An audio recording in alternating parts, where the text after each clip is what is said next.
আসসালামু আলাইকুম। আশা করি আপনারা সকলে অনেক অনেক ভালো আছেন। তো আলহামদুলিল্লাহ আল্লাহর রহমতে আমি অনেক ভালো আছি। তো আজকে আবার নতুন একটা কবুতরের ব্লগ ভিডিওতে আপনাদের স্বাগত।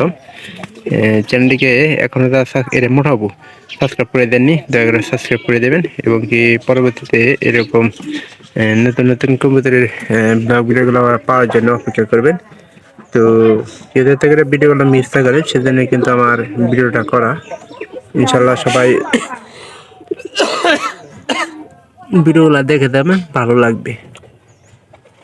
কি এনে কি করবি দেখছেন মুহের ঘাওটা ঠিক হয়েছে নাকি শিবন? ধরছিনি একটু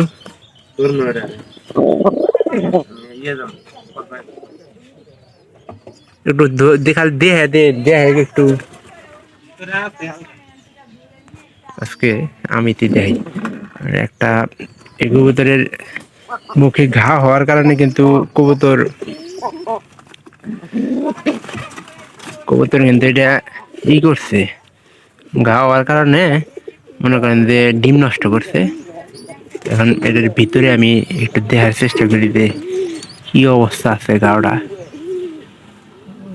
প্রায় গাও শেষের দিকে, অবশ্যই আপনাদের আমি দেখাইতে পারতেছি না। এই শীতের সময় কিন্তু সব কবুতরেরই কম বেশি মনে করেন যে ঘাও হয়ে থাকে। ওই যে দেখেন, কালকে আমি কিন্তু করলাম, চেষ্টা করলাম এই যে ঠোঁটের যে আছে আর নিচে কিন্তু ঘাওটা হয়েছে এই জায়গাতে। তো কবুতরটা কিন্তু এখনো খাইতে পারে, খাওয়া দাওয়াতে কোনো সমস্যা নেই। এটা আমরা আর একটা বার দেখবো, যদি ডিম ঠিক মতো না দেয় তাহলে ভাববো যে আসলে কবুতরটাই সমস্যা আছে। ডিম কিন্তু ঠিকই দিতেছে, কারণ অসুস্থ হইলে গেলা আপনার কবুতরের শরীরটা হয়ে থাকে দুর্বল দুর্বল হয়ে গেলে কবুতর মনে করেন যে কোনো কাজে, যেমন খাওয়ার প্রতি অনীহা দেখা দেয় এবং কি আপনার সবকিছুর ক্ষেত্রে কিন্তু অনীহা থাকে। আর এটা কিন্তু অনেক গুণে ভালো, কিন্তু পানিটা একটু সমস্যা দেখা দিচ্ছে। আর আমরা একদম তো মানে এই ঘাড় জলতে লবঙ্গ মুখের ভিতরে যেহেতু হয়েছে একটু হালকা হলুদ দিয়ে দিই, মানে প্রাকৃতিক চিকিৎসা করতে হবে। বেশি একটাতে বড় রকমের রোগ তা কিন্তু হয় নাই। আর কবুতরের বড় রকমের রোগ একটাই, সেটা হলো রানীক্ষেত। রানীক্ষেত লাগলে কবুতর কিন্তু বাঁচার সম্ভাবনা খুবই কম থাকে। আমার এই যে নিচের দ্বিতীয় নাম্বার ঘরের এই দুইটার মামাদি মনে করেন যে রাহে হেন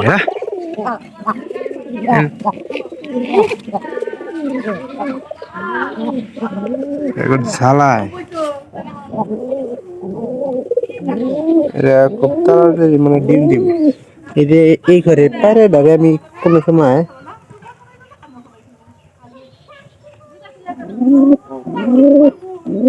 কবুতর এরা মনে অসুস্থ নেই।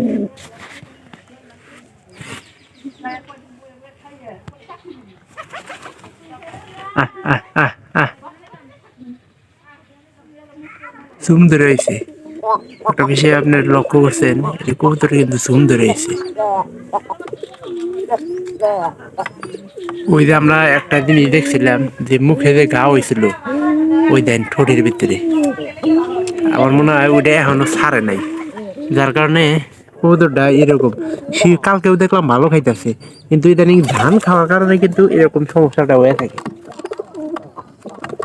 ওইটা যদি না বাইরে থাকে তাহলে কবুতরটা ওই রকম অসুস্থ থাকবে।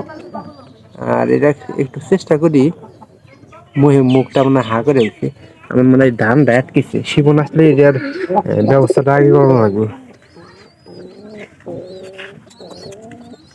ঘরগুলো পরিষ্কার করে দেওয়া দরকার। আর এই যে বাচ্চাটা যত তাড়াতাড়ি সেরা মত তাড়াতাড়ি মনে করেন যে কবুতর ডিম দিবে। শিবন,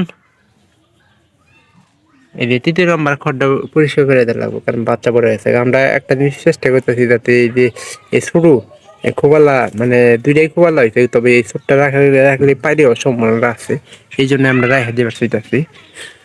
আর উপরের ঘরের কবুতরটা মনে হয় ডিম আমার মতে দিয়া দেওয়ার সম্ভাবনাটাই সবচেয়ে বেশি, কারণ 2-3 দিন খড়ি টানতেছে, খড়ি টানা কিন্তু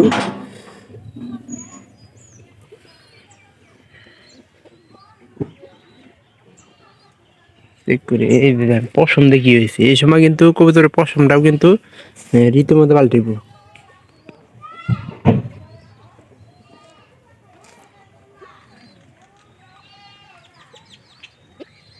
এই তো আমাদের কবুতর লালন পালন চলতেছে। তো আপনাদের যাদের যাদের মনে করেন যে কবুতরের পালার খুব শখ, তারা অবশ্যই কবুতরের রোগ ব্যাধিগুলো সম্পর্কে ধারণা রাখবেন।